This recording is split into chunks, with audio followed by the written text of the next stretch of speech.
Time for deal or no deal. I signed for them after the Euros, and after my first day's training, I was driving home.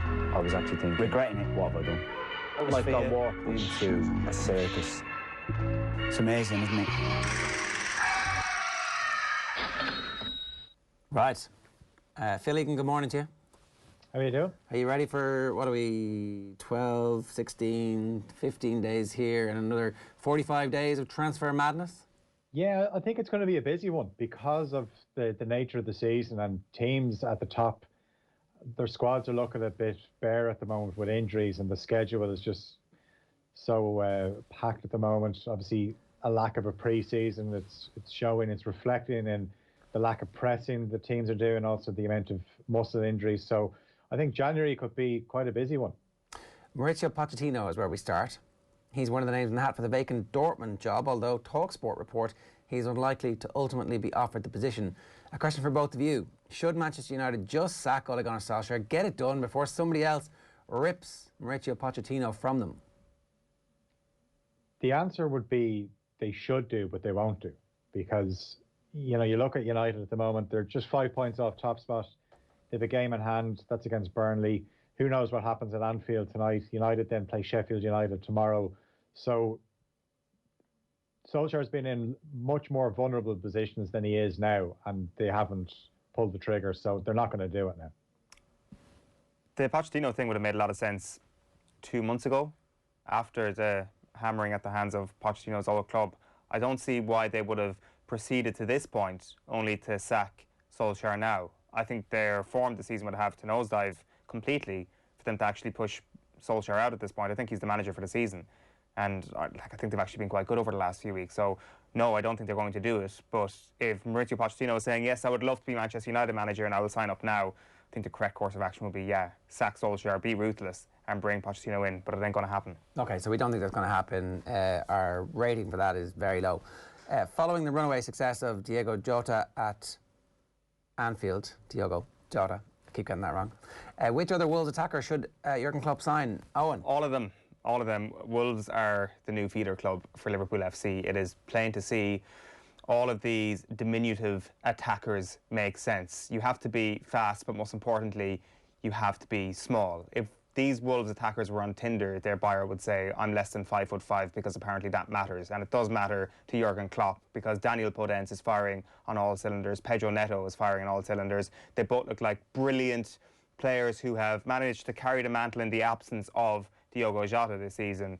Obviously, the absence of Raúl Jiménez is going to rob them of a lot of goals. Didn't matter last night. 2 brilliant finishes. Podence has gone to another level this season. And I think we're going to start to see a Southampton-esque situation here where Klopp is like, this guy did okay for us. Here's another guy who does the exact same thing for that club, who can press well, who is a great finisher. And I wouldn't be surprised to see one of them go to Anfield next year. So which one would you actually sign at this moment? Neto probably has a higher ceiling at this point, but Podence probably has a greater potential to succeed immediately. Phil? Yeah, I think they're both really top players, but I don't think it's going to go quite down the Southampton route just yet. I think Jota is a player that it was kind of a surprise the day it happened, because obviously Liverpool went after Thiago, and that was the one that grabbed all the headlines. And then a few hours later, it emerged that Jota's deal was going to be done. And I think Liverpool fans were quite happy with that, because they looked at the front three and they thought the backup isn't great. And we've kind of seen that at Craven Cottage on Sunday, when Jota is out injured, Liverpool pressing for a winner, and they're bringing on Divock Origi. And as good as he was the season they won the Champions League, that's as good as it's ever got for Origi at Liverpool. So they definitely, you can see them adding to their attack in the next couple of seasons, because that front three is going to stay together forever. But I'd say they probably have their eye on a few other players before the likes of Neto and Podence. But certainly you could throw them into the Liverpool team and you'd be pretty confident they'd be effective. Okay, so we don't think there's going to be a signing. You're just speculating that this is happening. Oh, completely making this up. But I just think it just fits. It absolutely fits with what Liverpool are trying to do, and may as well sign Conor Cody while they're at it. Well, look, made up transfer rumours, that's the whole staple diet of deal or no deal. Barcelona presidential candidate, I should say, a little bit premature there, Emily Rousseau has said that Messi's wages are unsustainable, increasing speculation that he will leave the club in the summer. He also said he'd love to reunite Messi and Neymar, but the club can't afford to. Elsewhere, Mbappe is being linked with a move to Real Madrid in the summer. So let's start with the Barcelona rumours first. Messi's joining Manchester City at the end of the season, right? We all know this. It's a done deal, no? I wouldn't be so sure on that. Go on. No, I mean, like the players there, obviously you've mentioned Messi, Neymar, Mbappe. Obviously, that's the triangle there. What happens? You kind of think if Mbappe's going anywhere, it's going to be to Real Madrid. So that would leave him out of the PSG team. Neymar is still there. Neymar's not going back to Barcelona. Barcelona can't afford that. So if maybe Messi and Neymar are PSG, but if you're Messi, you know, the prospects of leaving Barcelona to go to Manchester, whatever about what the club are trying to do in terms of City, they're trying to rebuild, because looking at them last night, still plenty of work for Pep Guardiola to do. And this is uncharted territory for Guardiola, where he's having to rebuild a team, but also he's at the club longest. This is his longest spell as a manager. So, some of the players last night, you're just wondering, is the message now not getting through to them anymore? Is Pep Guardiola just zero crack that after a while, it's great when you're winning, but now that Liverpool have dethroned them as the Premier League champions, they can't win the Champions League, the players just think, Pep, do you know what, just leave it for today, would you? I just want to sit over here in a bit of peace and quiet, and you're wrecking my head. Like, you see him last night trying to take, I thought he was going to put up the fourth officials board for injury time last night, saying, move over, Anthony Taylor. We're both bald. No one will know if I put up the board, and I'll put up 10 minutes injury time, so we'll try and find that winner, not the 4 that you put up instead. I think everybody thought that the new contract for Guardiola until 2023 would give him this renewed sense of energy. And I think we perhaps failed to factor in the fact that there is a whole grueling season full of a global pandemic going on in which he has to navigate before he gets his hands on Lionel Messi. I think that's a big factor. Does he actually honour the contract all the way up to 2023 would be my question, rather than will he get Messi and will they be able to see out? We can't answer that in the next 5 weeks, Owen, so that's an excellent question, but, you know, come back to me in 2023 when you've proven that point. Basically, I would basically make the point that I don't think that it's a guarantee that Pep will necessarily be Manchester City manager this time next year. And I think Messi is a very Pep signing, naturally, for Manchester City. I think this season could grind Pep down. If you're Pep, and there's an opportunity to spend the amount of money that they're going to spend on wages for Messi, do you not try and make the case that actually, I've had my time with Messi, it was great, but Mbappe is the one I want? We're just assuming that Mbappe is going to Real Madrid. Yeah, but that is an assumption for sure. Like, I guess so. I guess that if you're looking for something for a more sustainable future, and the way Manchester City as a club want to go, Kylian Mbappe would be a longer-term signing. But this isn't how Pep is going to be thinking. That window of his contract is what he's going to be thinking, and the last years, the last squeeze of Lionel Messi, who's going to get that? And he wants to be the manager to get that. So it's him versus the club, I think. Yeah. And the club might want Mbappe, but Pep wants Messi. Is the juice worth the squeeze, Owen? That is the question you've got to ask about Leo Messi at this stage. On a scale of 1 to 10 from both of you, starting with you, Phil, Messi comes to Pep's Manchester City, 1 to 10. I'm going to say right now, I'm going to say about 3. Messi links up with Neymar at PSG. I'm going to go a bit higher with that, maybe for a 5. Messi and Neymar are reunited in Paris, and Mbappe stays 2. I'm saying 1. Okay. Right, I would agree with your first 2, but I think the last one, I think that is a 6. I think Messi to PSG could happen, and I think if Messi's going to come to PSG, then I think they're probably making that communication to Kylian Mbappe and saying, hang around for this. So I think that if that happens, then Mbappe stays, potentially. Okay, 1 season is all you want. That would be quite the front 3, wouldn't it? Who plays in the middle? Messi. Messi just, like, basically, you've got to get 7 outfield players to do all the work for you. Just get the ball to the 3 lads. The answer is Choupo-Moting, Phil. No. Oh, you've got Moise Kean now. Moise Kean, sorry, yeah. OTB AM is live in association with Gillette. Good morning, start with Gillette, giving you the confidence to tackle the day ahead. It's widely reported Slaven Bilic is facing the sack as West Brom manager, and that decision could be announced in the coming hours. Sam Allardyce, Nigel Pearson and Mark Hughes are being tipped to take over, maybe together. Can Big Did you Sam... forget Alan Pardew? Can Big Sam save the club from the drop? Is he the right man for the job? They have 7 points after 13 Premier League matches. The script says they have 7 pints after 13 Premier League matches. It was a Freudian pint of wine slip. Sure, Alan Pardew was gainfully employed, Phil. Plus, he was at West Brom as well. Do they want to go back there? And I don't know if you're aware of this, lads. Sam Allardyce has never been relegated from the Premier League. Ah, look, you know, at some point that record's going to stop. Yeah. Or maybe it's not, you know. Maybe Sam Allardyce is exactly the manager you want in. You get him in for your 6 months and then you're still a Premier League team next year, and I don't know. You give Eddie Howe the gig then? I don't know. Somebody the gig? What are the odds on this season, Jose Mourinho being the #1 manager and Sam Allardyce being the 17th manager? Just when we thought that times change and there is such a thing as a future and that, you know, COVID might change the world, we end up where Jose wins the Premier League and Sam Allardyce just about narrowly escapes relegation. And Big Sam gets the LMA Manager of the Year award and Jose has a huff. Absolutely. Or you think back to Jose, you know, he's going for the league title. Big Sam parks the bus and Big Sam says, I've done it again. I've out-tacticked him, just like I did when he was the Chelsea manager. But watching West Brom last night, Darragh O'Shea's performance very encouraging. Defensively, they were good, but they just have a serious lack of goals. 10 goals they've scored this season in their 13 games. And remember, 3 of those were in that freak first half against Chelsea. So where's he going to get the goals from? They brought on Charlie Austin last night, and every time they hoofed the ball clear, it seemed it was as far away from Charlie Austin as possible.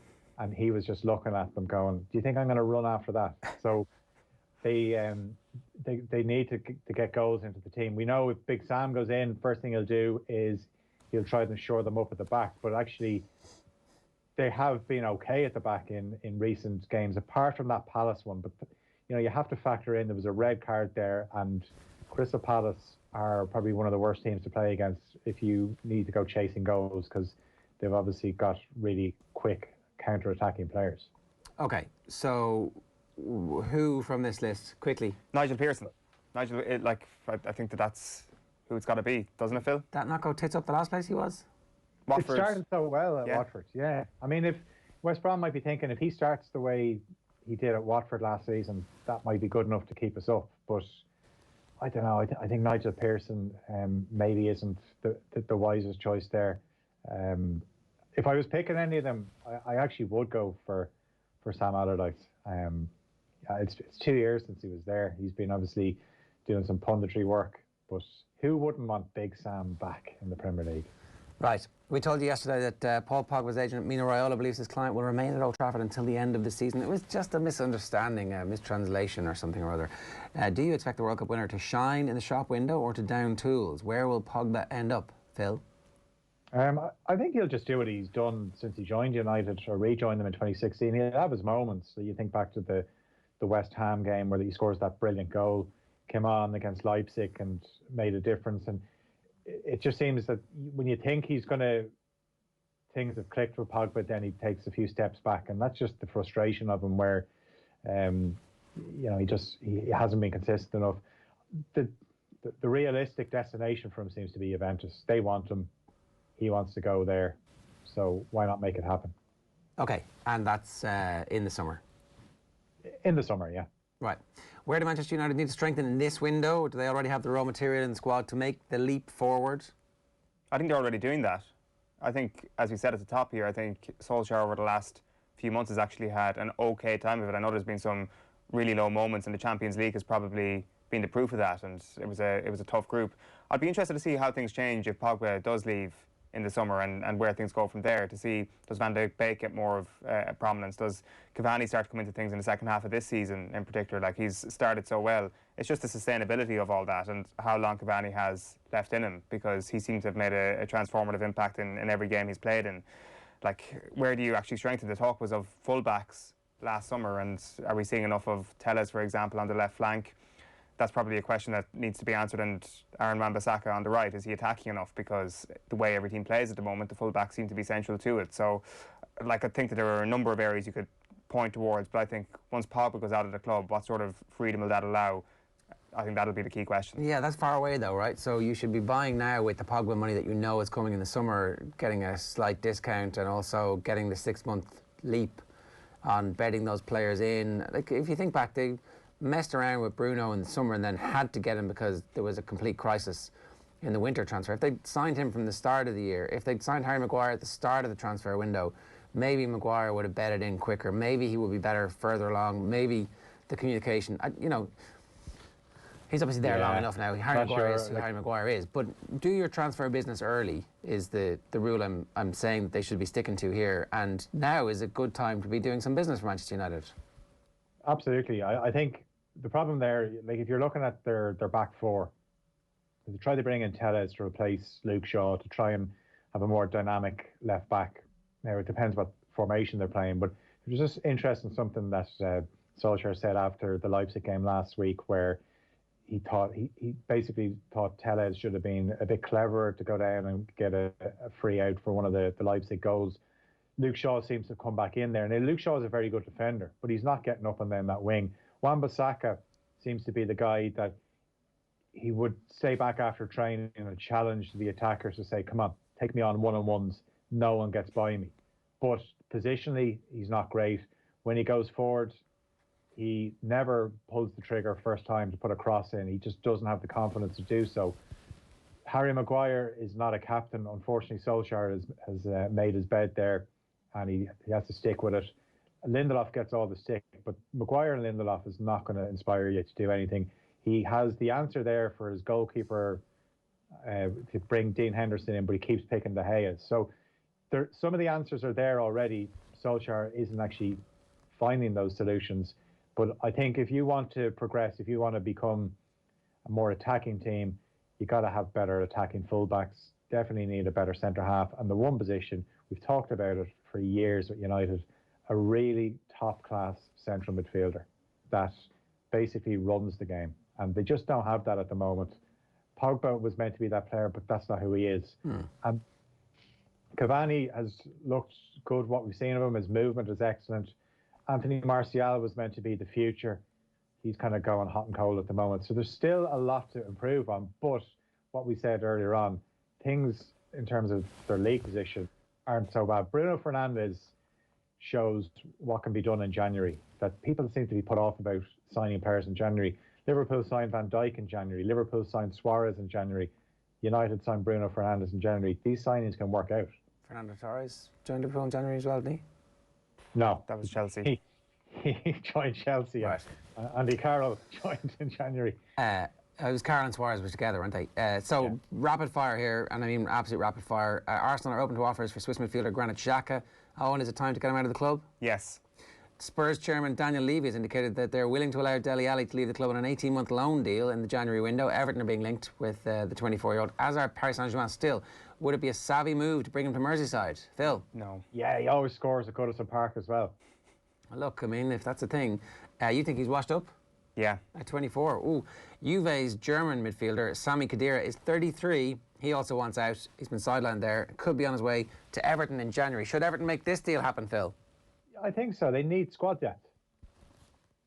Right, fair point. Where's this Everton team ceiling? It's very hard to break into the top six at the moment. I mean, look at the league table. Even Southampton are playing Arsenal tonight. Southampton look unbelievable. Their biggest problem, though, is going to be Ralph Hasenhüttl. You mentioned Poch to Dortmund. If I was Dortmund, I'd be looking at Hasenhüttl. Good shout. That is Deal or No Deal.